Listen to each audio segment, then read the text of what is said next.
किसी टीम का 3 विकेट पे 430 रन स्कोर होता है, तो आप क्या एक्सपेक्ट करते हो टेस्ट क्रिकेट में कि ये टीम कम से कम 600 650 रन बना के और पारी घोषित करेगी? ऐसा भी आप एक्सपेक्ट नहीं करते हो कि 100-150 रन के अंदर टीम ऑल आउट हो जाएगी? लेकिन जब आपको ये मैं कहूँ कि टीम जो है वो इसके बाद सिर्फ 41 रन जोड़ती है और अपने 7 विकेट गंवा देती है, तो कहीं ना कहीं ये आपकी निराशा, आप निराश होंगे कि अगर आप क्रिकेट फ़ैन है तो। और ये निराशा आपकी और ज़्यादा इसलिए होगी क्योंकि वो टीम कोई और नहीं बल्कि अपनी इंडियन क्रिकेट टीम ही है।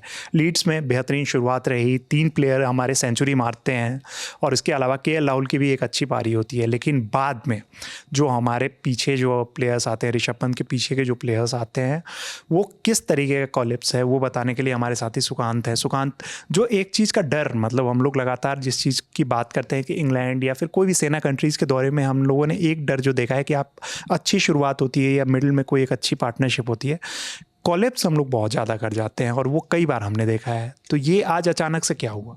बिल्कुल एकदम जो आप बोल रहे हैं ना कि सेना कंट्रीज़ और इवन अब तो अपनी कंट्रीज़ में भी हमने देखा है कि जब टीम विकेट्स गंवाती है, खास करके इंडियन टीम टेस्ट क्रिकेट में तो लगातार विकेट्स गंवाती है। और ये चीज़ जो एक बड़ी प्रॉब्लम है जिससे के लिए हम लोग कल भी चिंतित थे कि कहीं ऐसा ना हो, ऐसा ना हो, और वो डर फाइनली सच हो गया है कि 41 रन के अंदर में टीम ने 7 विकेट गंवा दिए। और दूसरी चीज़ ये भी कि 430 रन बना करके और 3 विकेट, दोनों बैटर सेंचुरी लगा चुके थे, तो उसके कारण से भी लग रहा था कि मैच बहुत कंट्रोल में है टीम इंडिया के। और उसके बाद एक सेशन में लगातार हमने विकेट्स गंवाए और दूसरे सेशन में तो आकर के हमने मतलब 3-4 विकेट हमने पहले सेशन में गंवा दिए थे और बचे हुए जो विकेट थे 3 विकेट वो हमने तुरंत दूसरे सेशन में गंवा दिया। अब इसमें 2 चीज़ें बहुत इंपॉर्टेंट रही। एक ये कि जोश टंग अचानक से बहुत खतरनाक दिखने लग गए। ऋषभ पंत को उन्होंने आउट किया, उसके बाद उन्होंने प्रसिद्ध कृष्णा को आउट किया, शार्दुल ठाकुर को आउट किया, मतलब उन्होंने विकेट्स लिए, लेकिन जो बैटर्स थे उनके अप्रोच में भी वो चीज़ डर दिख रहा था। मतलब वो बैट जिस तरह से लेके जा रहे थे, या बुमराह, या तो ठीक है बुमराह से उम्मीद आप नहीं करोगे, आप शार्दुल से लेकिन उम्मीद करोगे, करुण नायर से आप उम्मीद करोगे। करुण नायर वापसी कर रहे थे 7 साल बाद, क्योंकि शार्दुल को टीम में इसी के लिए रखा गया है कि बॉलिंग ऑलराउंडर हमारे पास होना चाहिए। हमने एक बैटिंग ऑलराउंडर को ड्रॉप किया है, तो एक बॉलिंग ऑलराउंडर जो है वो कहीं ना कहीं ऐसा कर दे कि हमारे लिए जो उपयोगी 30-40 रन होते हैं वो बना दे। लेकिन ओवरऑल जो टीम का देखा जाए कि ऋषभ पंत के आउट होने का, ऋषभ पंत और शुभमन गिल जब आउट हुए उसके बाद करुण नायर आए थे, तो करुण नायर के ऊपर ये एक्सपेक्टेशन थी कि बहुत दिन बाद आए हैं और अच्छा इनका रहा है रिकॉर्ड, तो वो एक अच्छे कॉन्फिडेंस के साथ आए होंगे। करुण नायर भी आउट हुए, रविंद्र जडेजा आउट हुए और उसके बाद से पूरा मतलब जो है जिस तरीके का कलिप्स हुआ है, तो ये क्या आपको लग रहा है कि इसमें कहीं ना कहीं जो है या फिर इंग्लैंड की बहुत ही बेहतरीन बॉलिंग हुई है, 4-4 विकेट जोश टंग और स्टोक्स के खाते में है, या फिर ऐसा हुआ है कि हम लोग दबाव में बिखर गए? दबाव में बिखर गए, इनएक्सपीरियंस है टीम, अभी बहुत इनएक्सपीरियंस थी। लेकिन जो विकेट्स, हम रविंद्र जडेजा की बात करें, करुण नायर की बात करें, वो लोग थे जो इनएक्सपीरियंस नहीं थे। बिल्कुल।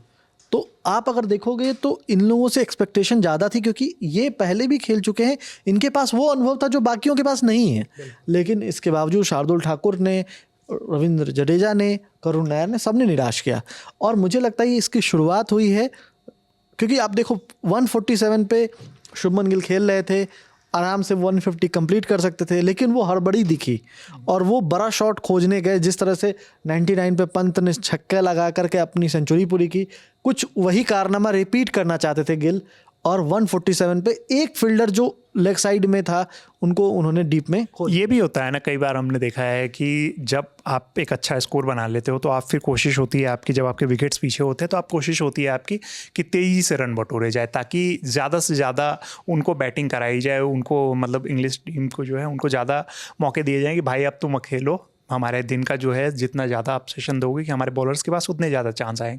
तो हो सकता है कि गिल टाइम तक ये, और उन्होंने अपना काम बखूबी कर दिया था, उनको क्रिटिसाइज अब हम कर भी नहीं सकते हैं। पंत ने भी अपना काम किया, वो ओपनिंग मिल गई, वहाँ से ओपनिंग हो गई। तो यही मैं कह रहा हूँ कि ये पीछे के जो बल्लेबाज हैं उनकी जिम्मेदारी होती है कि आपको कंट्रीब्यूशन देना है, भले ही आपके स्कोर बोर्ड पे। अब हम लोग क्या एक्सपेक्ट कर रहे थे कि कम से कम 600 रन एक्सपेक्ट कर रहे थे। 600 नहीं तो कम से कम 550 रन तो कहीं से नहीं, मतलब क्योंकि 430 रन आपके 3 विकेट पे थे, तो आप एक्सपेक्ट करोगे कम से कम 550 रन तो लगाओ। क्योंकि इस देखिए ये पिच बहुत अच्छी है, सब बात अच्छी है, लेकिन जब आप वहाँ पे जो रूट है, वहाँ बेन स्टोक्स उनके पास एक्सपीरियंस है, वो इस पिच पे खेलते रहे हैं, उनको ज़्यादा अनुभव है, तो वो ऐसा नहीं है कि आकर के वो बहुत फंसेंगे, मुश्किल में दिखेंगे।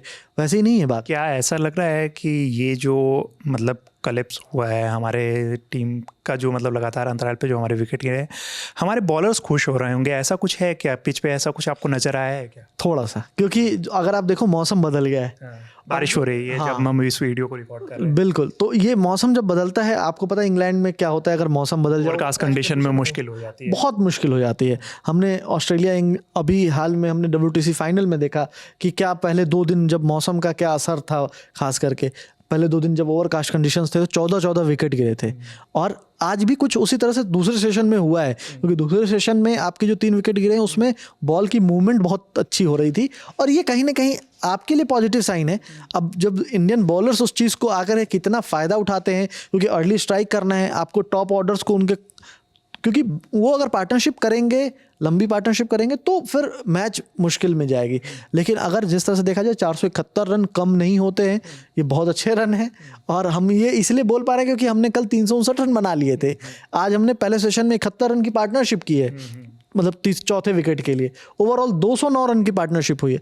तो उस हिसाब से अगर कही जाए तो बहुत अच्छा स्कोर है। लेकिन हम निराश उस कोलैप्स से हैं कि जो नहीं चाहिए था अभी, क्योंकि अगर हम यही 471 रन पर डिक्लेयर किए होते तो मेंटली आप एक अलग लेवल पे होते, तो उस हिसाब से हमें थोड़ा सा वो चीज़ लग रही। तो हमारे पास 4 पेसर्स हैं और उम्मीद ये की जा रही है कि जिस तरीके से एक जो कोलैप्स होता है, तो आपके पास जब दूसरी इनिंग स्टार्ट होती है ना, तो ये एक एडवांटेज रहता है कहीं ना कहीं कि उनके बॉलर्स अगर ऐसे विकेट ले रहे हैं तो हो सकता है कि हमारे भी बॉलर्स इसका फ़ायदा उठा पाएँ।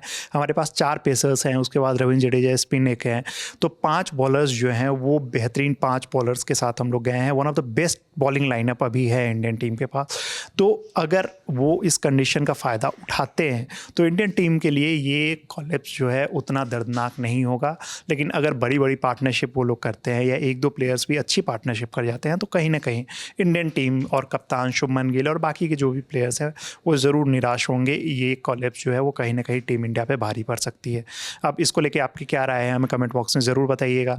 मेरे साथ ही है सुकांत, मेरा नाम है रविराज। देखते रहिए ललन टॉप स्पोर्ट्स। धन्यवाद।